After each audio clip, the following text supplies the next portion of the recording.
Muy buenos días, buenas noches, buenas tardes, dependiendo del horario que nos vean. Estamos en esta propuesta de interpretación del legado del comandante Fidel Castro a propósito de los elementos de la liberación nacional. Por ello, esta segunda sesión tiene como foco principal, como eje central de su articulación, el famoso discurso titulado La historia me absolverá.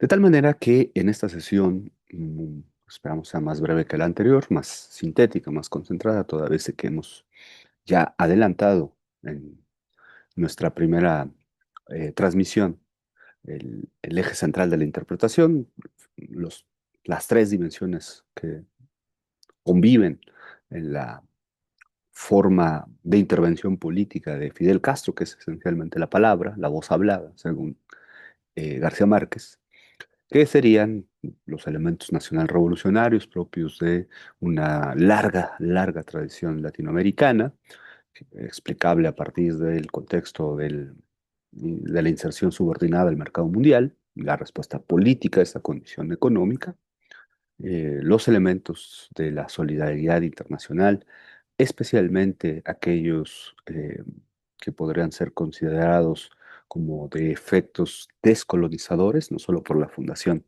de nuevos estados, como lo va a atestiguar la África de los años 60, 70 y la solidaridad cubana con ese proceso, sino también la dimensión cultural. Y finalmente, la inserción de la voz, de la práctica, de la construcción del Estado y de una sociedad eh, en una clave de dinámica capitalismo-socialismo que, bueno, habrá que desentrañar con más claridad en adelante. Sin embargo, ahora vamos a comenzar con La historia me absolverá. La historia me absolverá es un discurso que no solamente ha tenido millones de vidas independientes, es decir, de un conjunto de emisiones pues prácticamente interminables. Yo me atrevería a decir que es el libro más editado, el documento político latinoamericano más editado y más traducido. Pensemos en, obviamente está el Manifiesto Comunista en la tradición marxista, que es evidentemente a nivel mundial el documento político fundacional de una corriente más traducido, más editado, más leído, pero estamos hablando específicamente de América Latina. Sin embargo, aunque esto habrá que desarrollarlo, quizá en un par de escritos de manera más consistente, sobre todo a partir de los hallazgos y de las evidencias sobre las múltiples ediciones de las que vamos a hablar en adelante, pero que hay que detallar en otro espacio, lo cierto es que también es un texto muy interpretado. Y si bien el caudal de interpretaciones, de lecturas, de aproximaciones no es tan amplio como sí el de las ediciones, lo sorprendente es la disparidad de estas interpretaciones. De tal manera que, bueno, eh, ¿qué hay en la historia detrás de la historia? Bueno, esto fue contado en un libro muy bonito que se llama Pequeña Gigante. Marta Rojas es una de las autoras. Ahí cuenta el proceso en el cual Fidel establece su defensa jurídica después del asalto al cuartel Moncada. Eh, el asalto al cuartel Moncada fracasa, como sabemos, pues tiene numerosas bajas entre sus participantes. eh, y Después del apresamiento, después del escape que tiene Fidel Castro y algunos de sus compañeros, es capturado unos días después eh, y es llevado a una isla, la isla de Pinos, donde es recluido y en donde va a seguir un juicio. Eh, Ese juicio va será puerta cerrada, no hay, hay muy pocos testigos, eh, y será redactado con posterioridad, ¿no? El discurso es el 16 de octubre de 1953, eh, unos meses después, ¿no? 3 meses después del asalto al cuartel Moncada, el 26 de julio, ¿no? Después de su alocución, Fidel redacta la versión que hoy conocemos como La historia no absolverá, no por las condiciones propias de la dictadura batistiana, de esa mezcla extraña entre oligarquía, pro-norteamericanismo, muy propio de los años 50, que además es un momento de muy fuerte expansión de la influencia norteamericana y de la interferencia norteamericana sobre numerosos gobiernos, no solo sobre el de Cuba, con distintos grados y en distintos énfasis, que siendo el de Cuba uno radicalmente intervenido por los Estados Unidos, por las inversiones, por la presencia, por la amistad de los norteamericanos. Esto sucede en toda la América Latina.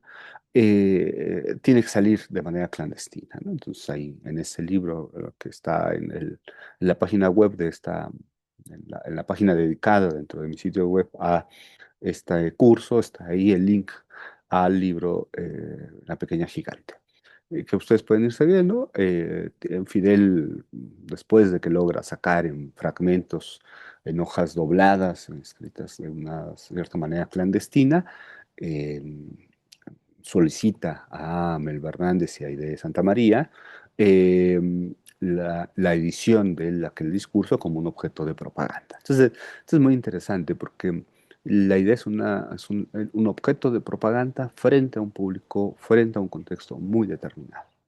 Eh, las participantes del Moncada que han logrado escapar, Aide, Santa María, sobre todo, que es una figura muy importante en la cultura cubana, tienen su periplo buscando la edición del texto. No era fácil lograr los 100.000 ejemplares, no fue fácil, de hecho no se logró los 100.000 ejemplares que Fidel quería de aquella primera edición, pero bueno, después de persecuciones policíacas, de mover el documento, pensamos que las impresiones en los años 50, las dificultades que tienen, hay que formar los tipos, como se les llamaba, ¿no? Para la impresión, un trabajo complicado, lento sobre todo. Y bueno, después de muchos periplos, logra salir aquella edición. No salen los 100.000 ejemplares, pero salen, según los datos, 20.000 ejemplares en un primer momento que se distribuyen, particularmente en la ciudad de Oriente, que es en la zona en la que está ubicado el centro revolucionario, ¿no? Moncada y cerca de la isla de Pinos, digamos, ese sector, ¿no? No, o sea, el lado contrario a La Habana. Em, Cuando Fidel logra salir, viaja a México, ¿no? Pasa por una escala en Yucatán, pasa por Veracruz y después de establecerse en México viaja a Nueva York y ahí sí el conjunto de partidos que van a ser la oposición edita una versión de esa, en 5.000 ejemplares, me parece, según los datos que circulan en las biografías. em, Hay esa edición de 5.000 ejemplares en Nueva York que, bueno, habría que buscar, no, yo no la encontré, no he logrado encontrarla de manera física, ¿no? Entonces, bueno, aquí en la portada, está, en la imagen está una edición de eh, los años 60, ¿no? Del 26 de julio del 60, es decir, un año y medio después del triunfo de la revolución, ¿no? Pero bueno, más allá de la producción, aquí tienen esta es la edición que tenía el general Lázaro Cárdenas en su archivo, que está disponible esta versión en la mediateca del Instituto Nacional de Antropología e Historia de México. Y nos interesa más los énfasis que se le han puesto al texto en términos mucho más generales, justamente como una genealogía de los procesos de liberación nacional y hasta qué medida el discurso de defensa jurídica de Fidel por un acto político, militar, ha sido considerado o puede ser considerado un texto fundacional hasta cierto punto, o un texto que acompaña los procesos de liberación nacional sin tener ese énfasis fundacional. Eh, Hay una interpretación que es muy digamos, del humanismo del siglo XIX y que compartiría algunos elementos con el nacionalismo revolucionario, que es la interpretación martiana. El propio Fidel ha dicho que Martí es el autor intelectual del asalto al cuartel Moncada, no por quitarse responsabilidad, sino por advertir este fondo histórico, el fondo histórico del martianismo, que Martí, este gran poeta, prócer, combatiente, que muere justamente en la búsqueda de la independencia en 1895, y que se trata de la figura más importante del humanismo del siglo XIX, que sigue impactando, digamos, hasta nuestros días, ¿no? Me atrevería a decir, a quienes comparten horizonte con ese liberalismo radical propio del siglo XIX, con todavía perseverancia en el 20, en el siglo XX. Y bueno, aquí por ejemplo encontramos a un autor que es muy famoso entre los estudios martianos, que es Pedro Pablo Rodríguez. Para Pedro Pablo Rodríguez, el centro esencial del discurso de Fidel es el martianismo. De hecho, hay quien ha contado el número de veces que aparece Martí referido, las frases de Martí parecidas o citadas. Y es, evidentemente, si uno abre la historia de me absolverá, se va a encontrar con esta saturación del martianismo, efectivamente, la presencia de Martí en la historia de me absolverá. Fidel, ya lo vamos a ver con más detalle, va a decir que hay que leer entre líneas un programa socialista, ¿no? Y efectivamente, si ustedes leen la historia de Solvera, hay un reducto muy pequeño para las leyes revolucionarias que ahí se enuncian, que efectivamente pueden ser multiinterpretadas como un programa socialista. Sí existe esa posibilidad, digamos, como existiría en general de cualquier otro documento que está pensando grandes problemas sociales. Porque al pensar grandes problemas sociales a mediados del siglo XX, pues tienes la salida en una clave revolucionaria o tienes una salida en clave más conservadora. Pero ya el solo hecho de plantear la vivienda, la industrialización, la reforma agraria como problemas, remite forzosamente a que hay esa posibilidad de una salida socialista si uno quiere efectivamente cumplir. Pero también puede ser lo contrario, es decir, que uno se quede atado a unas formas como las del nacionalismo revolucionario, las del liberalismo, y el horizonte socialista no necesariamente tiene que aparecer. Ese es el Fidel de los 90. El Fidel de los 60 está más bien pensando que este es un primer programa revolucionario. Es decir, que ahí estaba el primer programa de los primeros años de la revolución, y que nada tenía que ver con una estela socialista, que estaba muy lejos de esa estela socialista, que de hecho un poco se nota en los años 60 que no busca traducirlo a una deriva socialista, ¿no? O a mí me da la impresión que en los primeros años a Fidel se le escapa del control sobre esta lectura, que trata de enmarcarla en ese martianismo, en ese liberalismo radical del siglo XIX, en ese humanismo, pero que la fuerza de los hechos lo va colocando a él como una figura tan importante que este texto que tiene que ser valorado en su contexto, escapa. Y entonces he empezado a leer y vamos a hacer referencia inicial a esta lectura en una clave socialista, ¿no? Y recientemente descubrí yo una mínima, una periférica interpretación, mínima no por su importancia, sino por el número de ascripciones, que sostiene que la historia me absolverá es un discurso que es descolonizador y socialista al mismo tiempo, ¿no?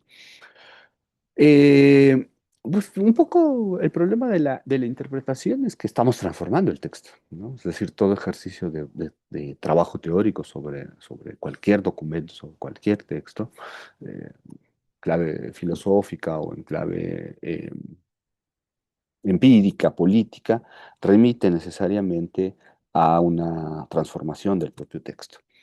Y aquí es muy interesante, Ramonet en sus 100 horas con Fidel, la biografía, que sea a este modo de entrevista tan propio, ¿no? De la biografía de Fidel, ¿no? Él no escribe ni autoriza una biografía, pero cuentas a dos personajes, Katiuska Blanco y a Ignacio Ramonet, en dos momentos distintos, pues, digamos lo que sería una especie de autobiografía, ¿no? A manera de entrevista. Y ahí es muy interesante porque para Ramonet se trata de una justificación no solo legal, sino que dice que es moral, filosófica y política de la lucha revolucionaria. Es decir, la historia absolvedada funciona como un recurso de la justicia, ¿no? Y al ser una justificación, lo ubica en términos legales, lo ubica en términos de moralidad, lo ubica en términos de una interpretación de mundo filosófica y de una interpretación de la coyuntura, que es la política, ¿no? Por eso es muy interesante que le llamen el documento raigal de la Revolución Cubana. Y al ser raigal de la Revolución Cubana, quiere decir que no se puede, la Revolución Cubana no se puede deshacer de este texto, ¿no? Tendría que ser destruido o el horizonte completo, no haber ningún legado para desplazar este texto y sustituirlo por otro. Es muy interesante porque ningún otro texto de la Revolución Cubana pervive con esta fuerza de los iniciales. Ni siquiera los manifiestos contemporáneos, los que firman en México, o los que firman, aunque se recuperan mucho, por ejemplo, el que firma José Antonio Echeverría, el dirigente estudiantil coetáneo a Fidel y asesinado un año antes de la revolución, no perviven con esta fuerza, ¿no? Y uno puede compararlo frente a documentos de la revolución, por ejemplo, de la revolución boliviana, que tiene un documento fundamental que es las tesis de Pulacayo, que son muy anteriores a la revolución, bueno, 8 años anteriores, y que no sobreviven como un texto fundacional, ¿no?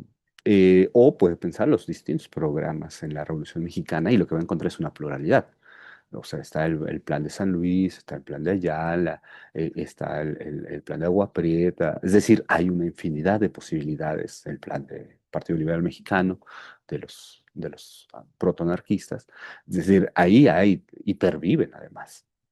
Con la Revolución Cubana no, se nota esta importancia en el caso de una isla pequeña en medio de la agresión imperial permanente, de la necesidad de la unificación, ¿no? De la centralización, de lograr una cohesión, y este es el documento que lo cohesiona, ¿no?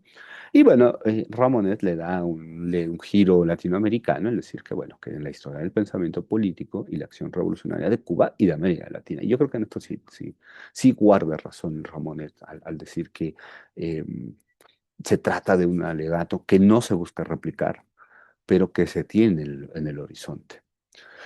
Eh, Pedro Pablo Rodríguez, y justo por eso esta foto es tomada un poco, unos días antes, unos meses antes, quizá días antes de la, del asalto al Cuartel Monteada, de Fidel muy joven, sin barba todavía, frente al retrato de Martí, que además es una figura muy utilizada. Martí es una figura clave y que todo el mundo sale, puede ser Batista, puede ser cualquier otro, pueden ser incluso, pensemos en la historia cubana, Tomás Estrada Palma escribe sobre Martí, pese a ser un presidente, el primer presidente de la República, que venía de vivir en los Estados Unidos, que pasa de ser un ciudadano o de un residente de Estados Unidos a ser presidente. Pero Martí es una figura, pues, legitimadora, una figura histórica, en el sentido más fuerte que puede haber de esta noción, a veces usada tan libremente, ¿no? De lo histórico. Martí sí es una figura clave y todo el mundo tiene que rendirle un cierto culto a Martí. Y vamos a encontrar, por ejemplo, dice Pedro Pablo Rodríguez, que es una verdadera guía de incuestionable impronta martiana para alcanzar la república diseñada desde la época de Martí y cumplir con la verdadera liberación nacional del país. Y es aquí donde entramos en problemas, ¿no? Para algunos autores, pienso mucho en Rafael Rojas, eh, pues, Isla sin fin, que es una crítica de los nacionalismos cubanos, él dice que Martí tiene un fuerte sesgo anti-riqueza, antidinero, ¿no? Que la poesía de Martí puede ser leída como una afrenta al dinero. Y en ese sentido, bueno, el humanismo y la moralidad ganarían espacio.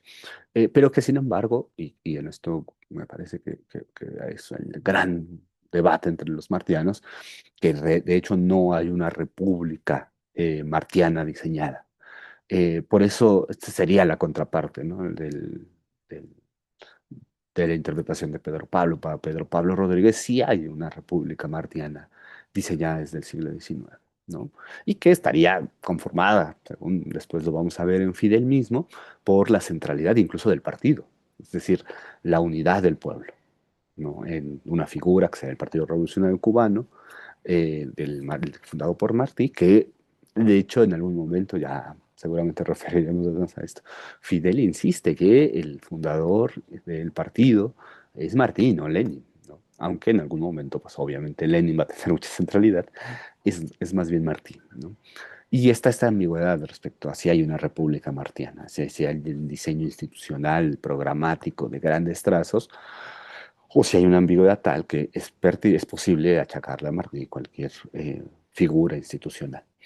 Pero en dado caso, así como en México podremos pensar en el cardenismo que usa o en el zapatismo que vincula las luchas de la Revolución Mexicana con las de la Liberación Nacional a partir de los años 60, Martí funciona aquí igual, ¿no? Martí viaja, digamos, del pasado al futuro y se presenta como el puente entre la primera intención de independencia en el siglo XIX y la liberación nacional del siglo XX, ¿no? Y entonces la forma republicana se diluye en realidad en pos de una escalada socialista, una escalada institucional de corte socialista que asegura la liberación nacional. Fernando Martínez Heredia, este gran filósofo, además fue un querido amigo, un camarada de gran importancia. eh, Voy a hacer aquí una disgresión que no debería, pero que me siento tentado porque lo acabo de leer. eh, un intelectual de primer orden que está siendo difamado por una escritora venezolana llamada Margarita López Maya, que lo reduce a una especie de apéndice de otra persona, a una persona así, que se calla, que agacha la cabeza, dicen para nada, Fernando Martínez Heredia es un intelectual de primer orden, efectivamente tuvo dificultades en los años 70 y 80 después de su experiencia en la revista Pensamiento Crítico, pero que de ninguna manera puede ser reducido a la caricatura que lo hace López Maya. Y Fernando Martínez Heredia, terminó la digresión ahí, dice que es un manifiesto deslumbrante. Fíjense, que es muy interesante que le llame manifiesto, porque la historia plural no es formalmente un manifiesto, pero se convierte en un manifiesto, ¿no? Y entonces estamos ahí en el cosmos de los documentos políticos, ¿no? Hay declaraciones, hay manifiestos, hay programas. Y aquí es un manifiesto que contenía hasta medidas del gobierno. Y efectivamente las leyes, la primera ley, como toda tradición nacional revolucionaria, la rehabilitación del orden constitucional, ¿no? Pero esto pasa mucho en el nacionalismo revolucionario, que la demanda es rehabilitar un orden constitucional viejo, pero que en el proceso de la lucha se demuestra como desfasado. Esto le pasó a la Revolución Mexicana también, le pasa a la Revolución Cubana, tiene que superarlo, ¿no? La única manera de asegurar eh, eh, la vigencia de esos principios legales, en realidad, una vez que han dado las condiciones de una lucha política, es superarlo. Atilio Borón, que editó esta edición que ustedes ven aquí, en Ediciones Luxemburg, que es una edición que yo tengo particularmente, me gusta mucho, además es muy bonita, dice que es una sinfonía política, ¿no? Que es una invocación a la legitimidad del derecho a rebelión ante toda forma de despotismo. Y eso es justamente lo que lo hace vigente. Es decir, lo que lo hace vigente es que invoca el derecho a la rebelión, ¿no? La vigencia no estaría dada por las medidas de gobierno, no estaría dado por la forma socialista, no estaría dado por la forma republicana, sino por algo mucho más profundo, que es el derecho a la rebelión, ¿no? Darío Salinas dice, por ejemplo, que desliza, ¿no? En el alegato de defensa, desliza los trazos conceptuales de su programa revolucionario, ¿no? Entonces, volvemos, ¿no? Aquí ya no está Martí, aquí ya no está la impronta del manifiesto, aquí ya no están todas esas figuras que están acompañando las otras interpretaciones, sino que aquí estaría justamente la idea del programa revolucionario en su base esencial o la disputa ético-político sobre la rebelión, ¿no?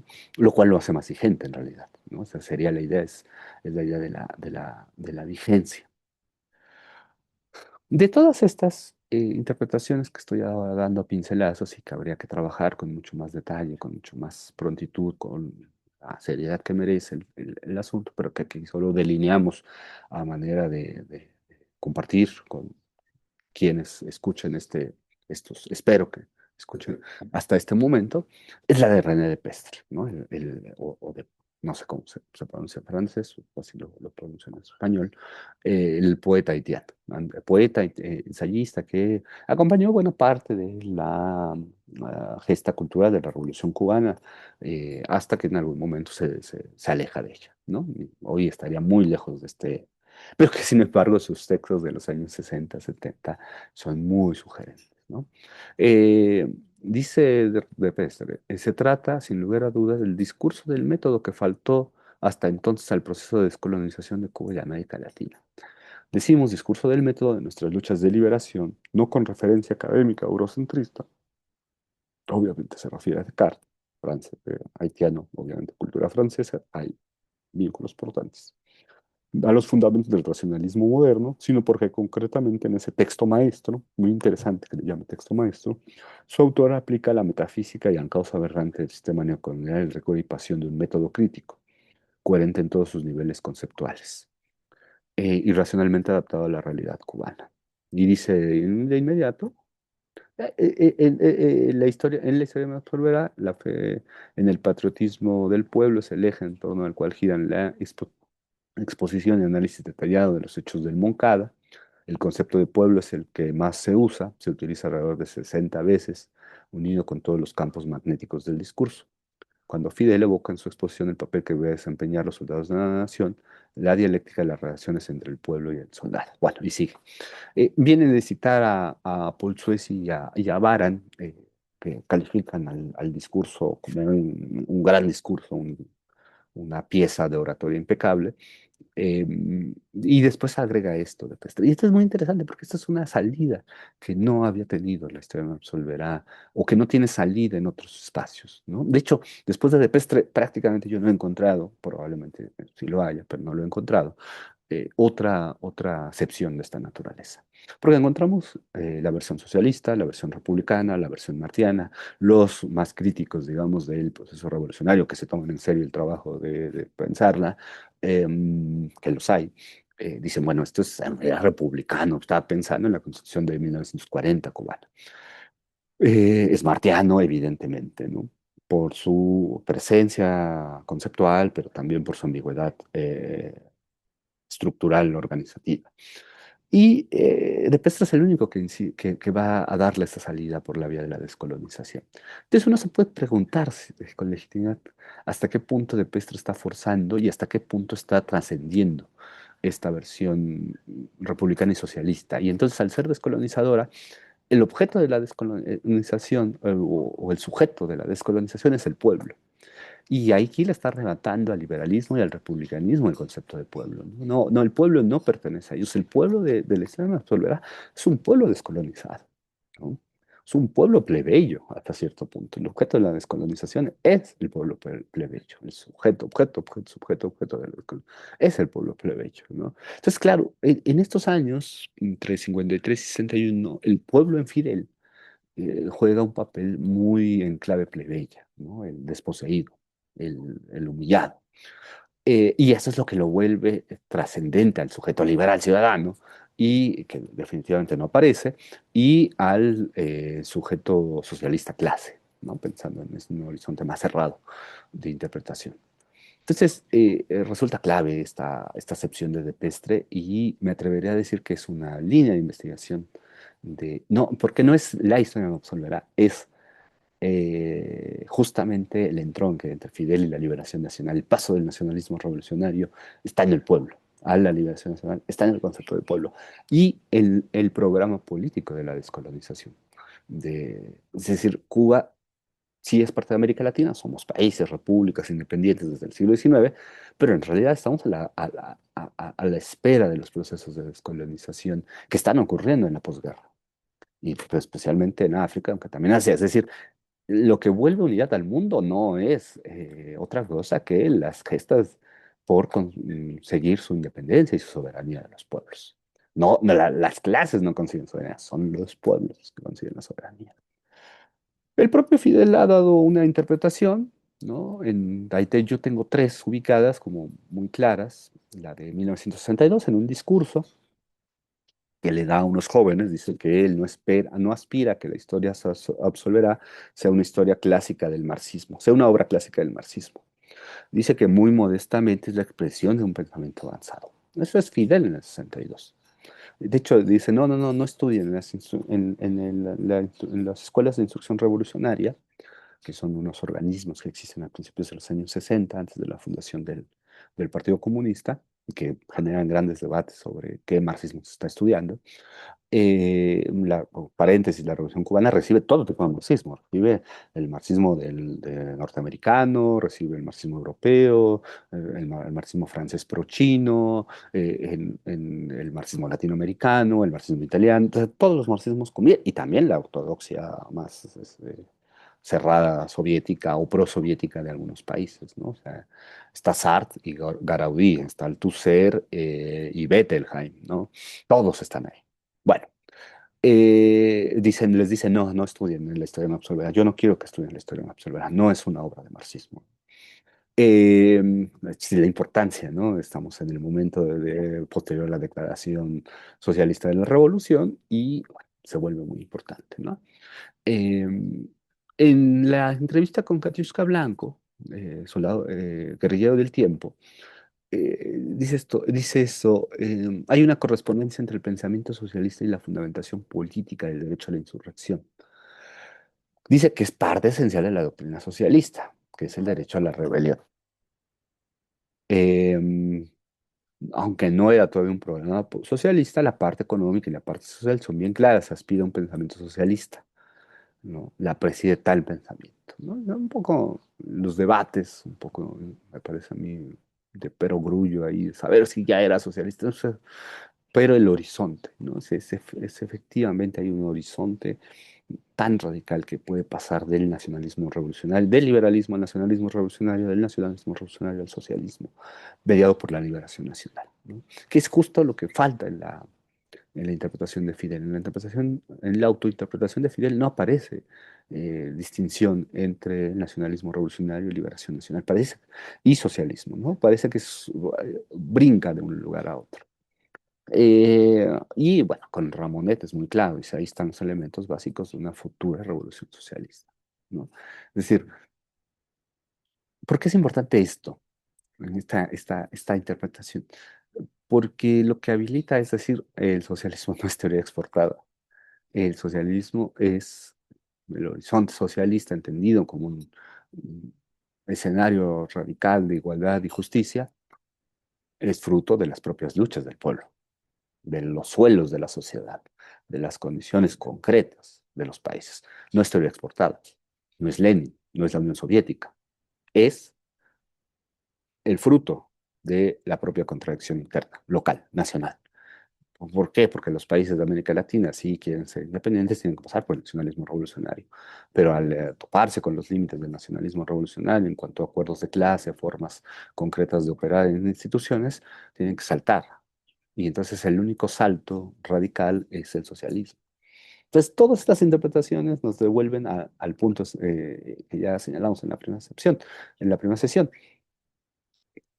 El socialismo, insisto, entendido como horizonte de justicia y de igualdad, y podríamos decir también de libertad, no es fruto de exposición externa, no es teoría exportada, es la consecuencia extrema en parámetros lógicos de la lucha política de clases interna, ¿no? Entonces, ese es el gran dilema. Eh, Hay un legado cultural muy bonito de la historia de Solveig, y aquí paro con las interpretaciones, hay otras, pero no las voy a mencionar, las de Armando Hart, por ejemplo. Bueno, el texto ha sido, la figura de la historia de Soledad es tan potente, ¿no? Tiene mucha fuerza, que vamos a encontrar, por ejemplo, El amor me absolverá, ¿no?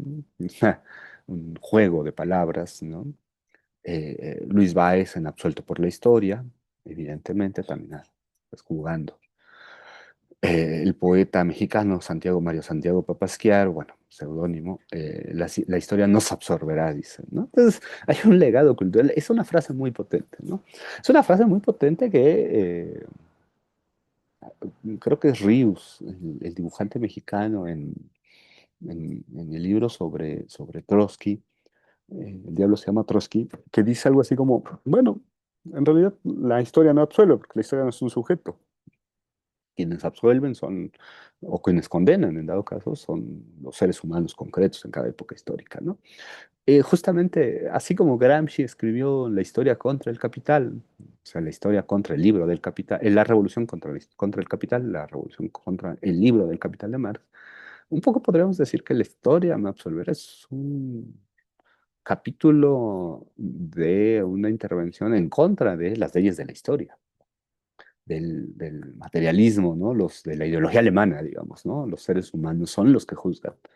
Eh, eh, ánimo historicista me parece muy radical, que está muy propio del humanismo del siglo XIX, ¿no? Eh, um, Habría que jugar ahí, a ver, sí, una lectura incluso hegeliana del propio Fidel, ¿no?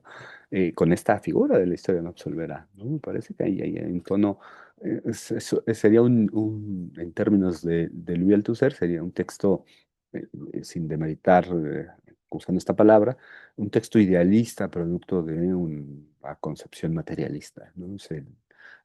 Lo que priva son las relaciones de fuerza, pero se expresan en un tono absolutamente de una filosofía de la historia, con la frase la historia me absolverá, ¿no? Porque además, claro, Fidel lo que le dice es, condénenme, le dice a los jueces, ¿no? Es decir, le dice, la última frase es condénenme, interpela a aparato ideológico, jurídico, estatal, represivo, y él contesta con la trascendencia historicista. La historia me absolverá, ¿no? Habría que trabajar esto con mayor detalle. Yo lo enuncio aquí solamente. Esto se tiene que trabajar de manera escrita, no puede ser trabajado de manera oral, ¿no? Tiene que ser profundizado, ¿no? Porque existe esta noción. A mí de todas las interpretaciones, yo creo que la más potente es la de Cinto Vitier.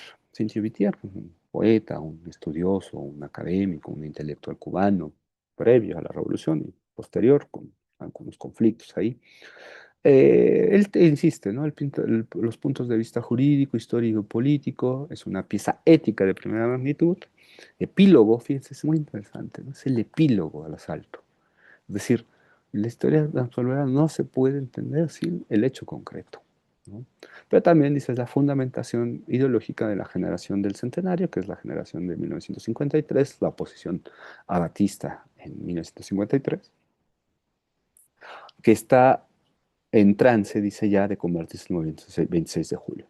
Generación del centenario, martianismo, humanismo, nacionalismo revolucionario, o liberalismo radical, mejor dicho, y movimiento de 6 de julio, que es nacionalismo revolucionario y liberación nacional, ¿no? Es decir, ahí está la bisagra.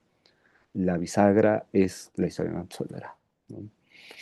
Y lo vamos a ver más adelante, quizá una de las apuestas interpretativas más radicales, por decirlo de algún modo, sea la de Mirta Aguirre, Isabel Monal y Denia García. Parece que Mirta y Isabel, pues son las que. Mirta, porque fue una de las que estuvo en, en la escucha del asalto, fue una comunista, poeta comunista, especialista en Sor Juana. Isabel Monal era más joven, filósofa.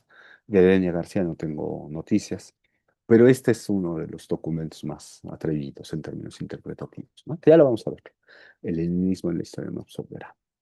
Eh, Le preguntan en algún momento a Fidel, no, no recuerdo si es Mario Meléndez, probablemente sea Mario Meléndez, o algún otro periodista. Dice, usted ha dicho hace 30 años, la historia me absolverá. Hoy diría lo mismo. Dice, lo tengo que seguir repitiendo y ella me tiene que seguir absolviendo. Ella me tiene que seguir absolviendo. Muy interesante la manera en que se refiere a la historia, Fidel. Porque no creo que es justamente, no es una concepción del materialismo histórico, ¿no? De las leyes de la historia. Los enemigos escribirán mi historia. De hecho, sucede. pero mi conciencia está tranquila. Fíjense, aquí une la historia con la autoconciencia de él mismo. Esta fue solo una frase frente a los jueces que me condenaron, lo que decía el aparato ideológico al cual interpela a Fidel. Ahora veo que lucho contra los yanquis, contra los imperialistas, contra el hegemonismo y la prepotencia. Y digo que quizá pasarán 1000 años, pero la historia me absolverá. Eh, este segundo, esta segunda sesión que grabo para pensar, reflexionar en voz alta, con miras a escribir algo mucho más profundo, también descubriendo lo que me genera al compartirles a todas y todos, ¿no? La centralidad, ¿no? Y la línea que uno podría optar al releer la historia de Max Soledad, un programa socialista, un programa nacional revolucionario o bien un programa descolonizador en clave de liberación nacional.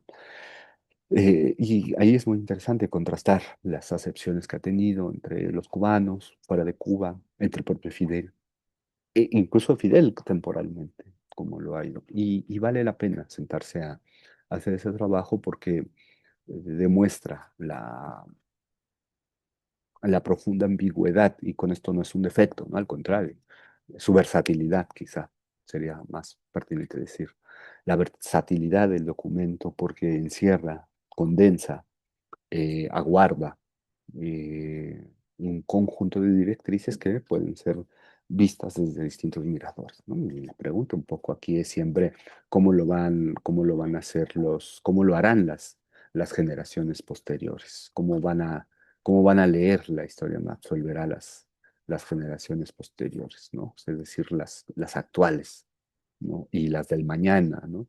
Y en ese sentido vale la pena referir incluso a, a figuras, digamos, como las que tienen que ver con el horizonte leninista, ¿no? El horizonte socialista pleno, ¿no? Y ver hasta qué punto se sostiene.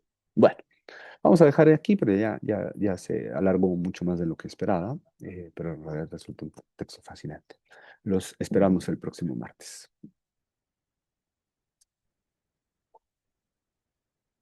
Vamos a dejar de